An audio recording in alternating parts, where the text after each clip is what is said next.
पवित्र शास्त्राचे वाचन करण्यापूर्वीची प्रार्थना. हे देवा, तुझा शब्द वाचत असताना मला तुझी ओळख होऊ दे.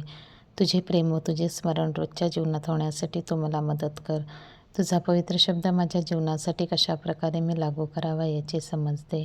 हे पवित्र आत्म्या, माझ्यातील अज्ञान दूर कर. माझ्या कुटुंबात आणि या जगात हा पवित्र शब्द वाचत असताना तुझ्याविषयी व इतरांविषयी माझ्या हृदयात प्रेम प्रज्वलित कर. आमेन. बुधवार तारीख 17 जून. पहिले वाचन राजाचे दुसरे पत्र अध्याय 2 ओवी 1 आणि 6 ते 14. परमेश्वराने एलियास वावटळीच्या द्वारे स्वर्गात घेऊन जाण्याचा समय आला. त्यावेळी एलिया अलिशाबरोबर गिलगाल येथून चालला होता. तेव्हा एलिया म्हणाला, अलिशा, परमेश्वर मला यार्देनकडे पाठवित आहे, तू येथेच थांब. तो म्हणाला, परमेश्वराच्या आणि आपल्या जीविताची शपथ, मी आपणाला सोडावयाचा नाही.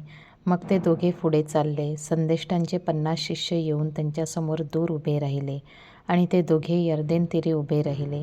एलियाने आपला झगा काढून त्याची वळकटी करून ती पाण्यावर मारली.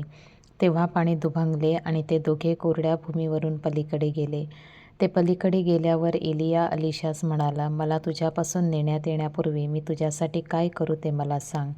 अलिशा म्हणाला, आपल्या ठायी असलेल्या आत्म्याचा दुप्पट वाटा माझ्या ठायी यावा. एलिया म्हणाला, तू दुर्घट गोष्ट मागतोस, पण मला तुझ्यापासून घेऊन जातील त्या समयी मी तुला दिसलो तर तू मागतोस ते तुला प्राप्त होईल, न दिसलो तर प्राप्त होणार नाही. ते बोलत चालले असता पहा, एकाकी एक अग्निरथ आणि एक अग्निवारू दृष्टीस पडले आणि त्यांनी त्या दोघांस अलग केले. एलिया वावटळीतून स्वर्गास गेला. ते पाहून अलिशा मोठ्याने म्हणाला, माझ्या बापा, माझ्या बापा, इस्रायेलाच्या रथानो, इस्रायेलाच्या राऊतानो. तो पुन्हा त्याच्या नजरेस पडला नाही. तेव्हा त्यांनी आपली वस्त्रे फाडून त्यांचे 2-2 तुकडे केले. एलियाचा जो झगा त्याच्या अंगावरून खाली पडला होता तो त्याने उचलून घेतला आणि तो परत जाऊन यार्देन तीरी उभा राहिला. एलियाच्या अंगावरून पडलेला झगा पाण्यावर मारून तो म्हणाला, एलियाचा देव परमेश्वर कोठे आहे? त्याने तो पाण्यावर मारताच पाणी दुभंगले आणि अलिशा पलीकडे गेला. हा प्रभूचा शब्द. देवाला धन्यवाद. प्रतिसाद स्तोत्र. परमेश्वराची आशा धरणारे तुम्ही सर्व हिंमत धरा आणि धीर सोडू नका. शुभवर्तमान. मत्तेय अध्याय 6 ओवी 1 ते 6, 16 ते 18. येशू आपल्या शिष्यांस म्हणाला, माणसाने पाहावे ह्या हेतूने तुम्ही आपले धर्माचरण त्यांच्यासमोर न करण्याविषयी जपा. केले तर तुमच्या स्वर्गातील पित्याजवळ तुम्हाला प्रतिफळ नाही. ह्यास्तव जेव्हा जेव्हा तू दानधर्म करतोस तेव्हा तेव्हा लोकांनी आपला गौरव करावा म्हणून ढोंगी जसे सभास्थानात आणि रस्त्यात आपणापुढे शिंग वाजवतात तसे करू नकोस. मी तुम्हास खचित सांगतो की ते आपले प्रतिफळ भरून पावले आहेत. तू दानधर्म करतोस तेव्हा तुझा उजवा हात काय करतो हे तुझ्या डाव्या हाताला कळू नये, अशा हेतूने की तुझा दानधर्म गुप्तपणे व्हावा, म्हणजे तुझा गुप्तदर्शी पिता तुला तुझे फळ देईल. तसेच जेव्हा जेव्हा तुम्ही प्रार्थना करता तेव्हा तेव्हा ढोंग्यांसारखे असू नका, कारण लोकांनी आपणास पाहावे म्हणून सभास्थानात आणि चव्हाट्यावर उभे राहून प्रार्थना करणे त्यांस आवडते. मी तुम्हास खचित सांगतो की ते आपले प्रतिफळ भरून पावले आहेत. तू तर जेव्हा प्रार्थना करतोस तेव्हा तेव्हा आपल्या खोलीत जा आणि दार लावून घेऊन आपल्या गुप्तवासी पित्याची प्रार्थना कर, म्हणजे तुझा गुप्तदर्शी पिता तुला तिचे फळ देईल. तुम्ही जेव्हा उपवास करता तेव्हा ढोंग्यांसारखे म्लानमुख होऊ नका, कारण आपण उपवास करीत आहो असे लोकांना दिसावे म्हणून ते आपले तोंड विरूप करतात.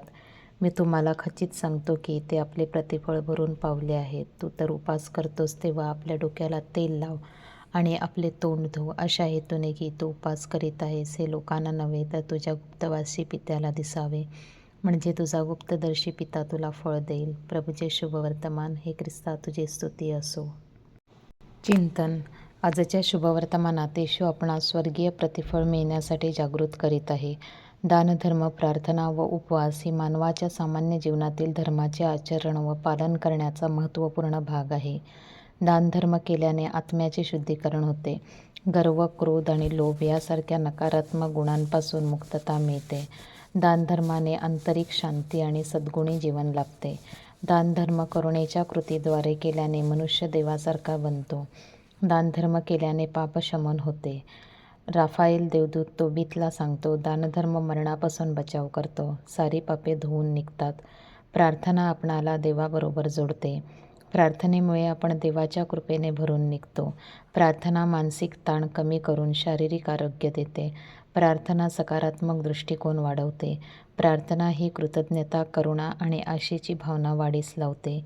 ती आंतरिक शक्ती वाढवते. उपवासामुळे माणसाच्या शारीरिक आणि आत्म्याचे शुद्धीकरण होते. उपवासामुळे रक्तदाब, हृदयाची गती आणि रक्तातील लिपिड प्रोफाईल सुधारते आणि हृदयाच्या आरोग्यावर चांगला फायदा होतो. उपवासामुळे शरीराला आणि आत्म्याला कृपा मिळते.